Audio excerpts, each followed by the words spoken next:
All right, here we are again with our 12 Kings of the North Week 6 fantasy recap. There's still a lineup of matchups this week, starting off with Bino's Rivers Red giving the pedigree to King of Kings and pinning him 1, 2, 3. In what was a low-scoring week, Sean's team pulled out the biggest margin of victory at 18.18 points, relying on another big showing out of both the Sun God Armagnac and one of his many stud running backs in Travis Etienne. Even Sean's bench players went off this week, so he's going to be a tough team to face regardless of his bye weeks.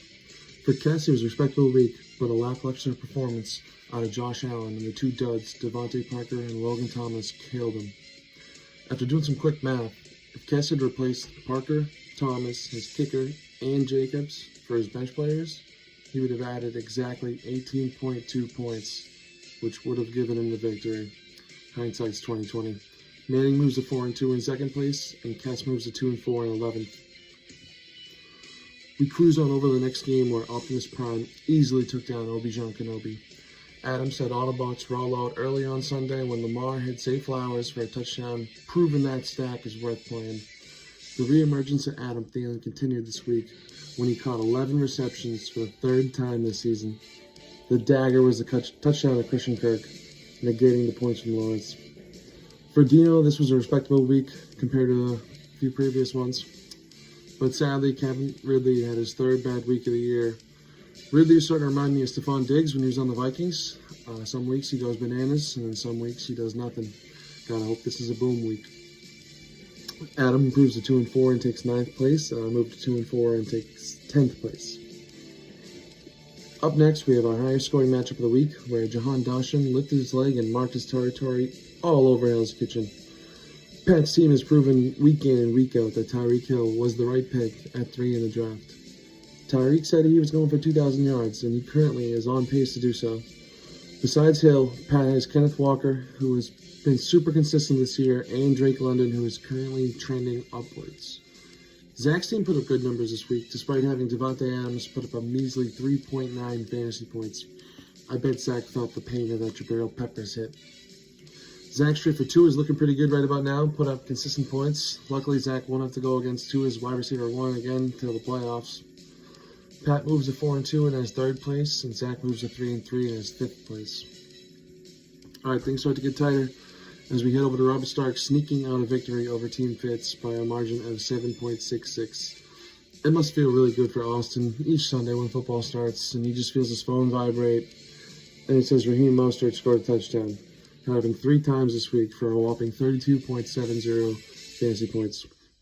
Austin had a decent showing out of Joe Burrow and Christian McCaffrey, but the rest of his team struggled to put up big numbers. Unfortunately, it seems CMC will not play this week, and so let's see if Austin's team can handle the injury. For Fitz, we have the same script that we had last week. Mahomes puts up decent points, not an amazing week, and Kelsey gets about 17 fantasy points.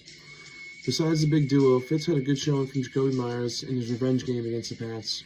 And I spoke things into existence for Fitz with his handcuffs because Trevor Harvard got the start when Miles Sanders got injured.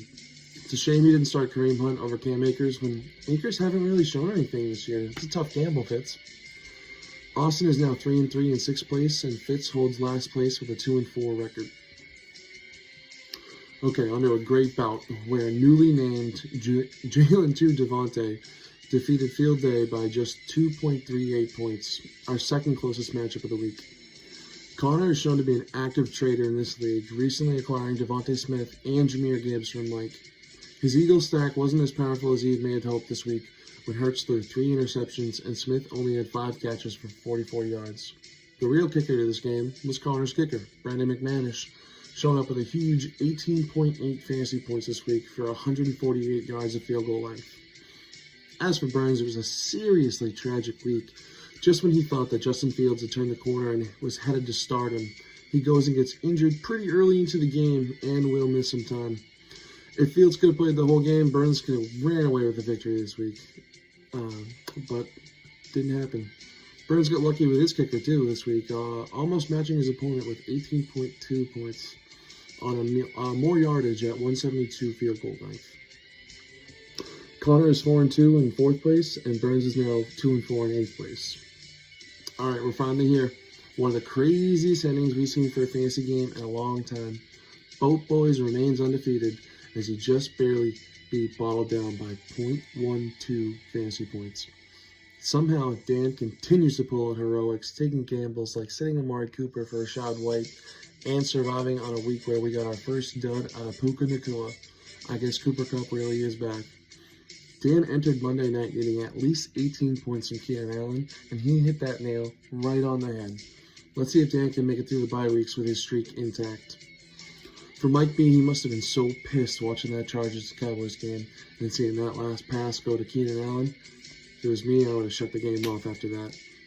Mike had some solid plays this week with good games from both of his backs, Swift and Kamara, and with Jared Goff continuing to show that the Lions are a force to be reckoned with. Dan's in first place with an immaculate 6-0 record, and Badiani is 2-4 and in 7th place. Lots of low seeds facing off against high seeds this week. Big week for the Sandies. You got me versus Manning, Connor versus Cass, Burns face Austin, Zach Scott Adam, Badiani takes on Pat, and last place Fitz takes on first place Dan. There we go, boys.